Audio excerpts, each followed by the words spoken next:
Hello mga fellow farmers! This is Bella again, your curious farmer. So sa araw na ito ay magbibigay po tayo ng update about our rump pump installation. Last time dito po naka-install yung 1-inch rump pump natin at doon nakapatong yung drive tank tsaka yung drive pipe ay diyan sa mga tangkay na yan namin nilagay papunta dito.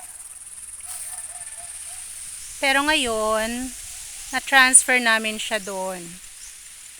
Tara, tingnan natin. Inilipat pala namin yung rump pump doon sa malapit sa talon dahil pagtatamnan namin ng gulay ang area na to. Since this is just a trial pa lang naman, hindi pa ito yung final na drive tank natin. So, dito siya nakapatong. Here. And then yung drive pipe ay papunta dun sa baba. Much better na nandun sa baba nakalagay yung rump pump natin kasi malilim. Then yung wastewater niya ay diretso lang din dun sa sapa. At blessing in disguise din na nilipat ni Mr. yung rump pump at hindi niya dinikit dun sa malaking puno ng ilang-ilang. Kasi kung nagkataon na nakadikit siya dito sa malaking puno na ito nung nabawal ito, ay siguradong wasak yung rump pump namin. So yung black na polyethylene pipe, yun pala yung drive pipe natin. Papunta dito sa ating rump pump. Etong malaki, saka na natin to i-feature. Ito yung naalala nyo, almost 41 seconds per gallon ng water supply sa ating delivery pipe.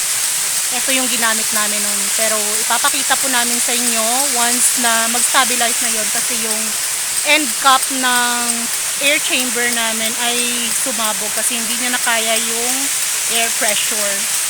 For this one, we are using the 1-inch waste valve. At ito naman yung delivery pipe natin.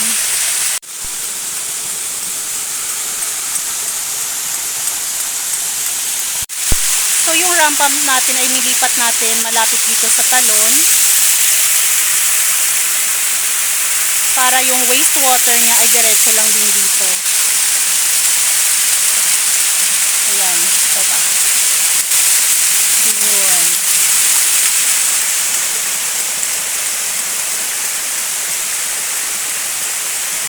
At ito pala yung ating delivery pipe.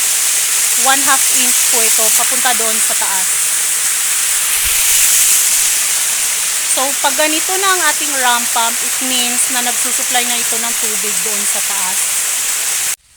At sa mga nagtatanong kung saan galing ang supply ng tubig natin, tara samahan niyo po ako at bisitahin natin ang supply tank natin. So, yung blue container na yan sa likod ko, yun po ang ating drive tank. Ito naman yung pipe papunta sa ating supply tank. Tara, puntahan natin yung supply tank natin.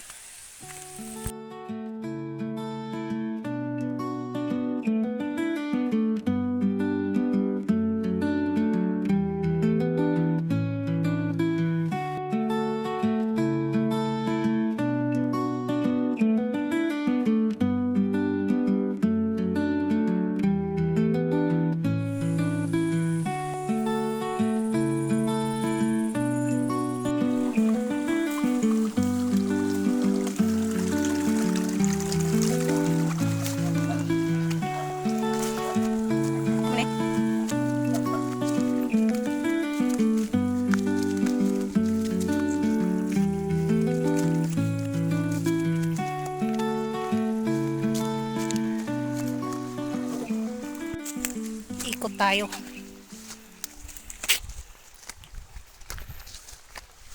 As you have noticed, wala na masyadong puno dito malapit sa bukal.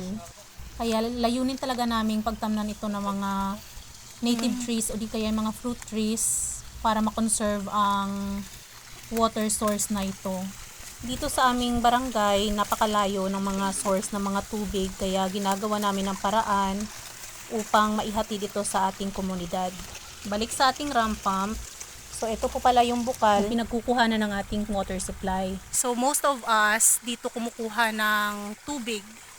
As you can see, maraming naka-install na pipe dyan. Dito sila kumukuha ng inuming tubig. Dito kami kumukuha ng inuming tubig. So, galing dito sa spring or galing dito sa bukal, ay naglagay lamang kami ng PVC pipe papunta doon sa aming supply tank. So, last time ang inabot ng tubig ng ram pump natin ay hanggang dito. Hanggang sa puno na yan. But now it has extended more or less 30 meters paakyat. So, galing dito, nandun na siya ngayon sa taas.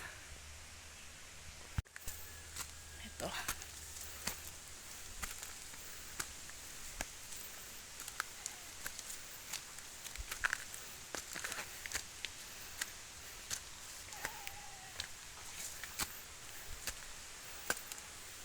Nakakapagod at nakakahingal nga papunta dito sa taas, pero nakakatuwang isipin na galing doon sa baba ay umabot na hanggang dito ang supply ng tubig natin.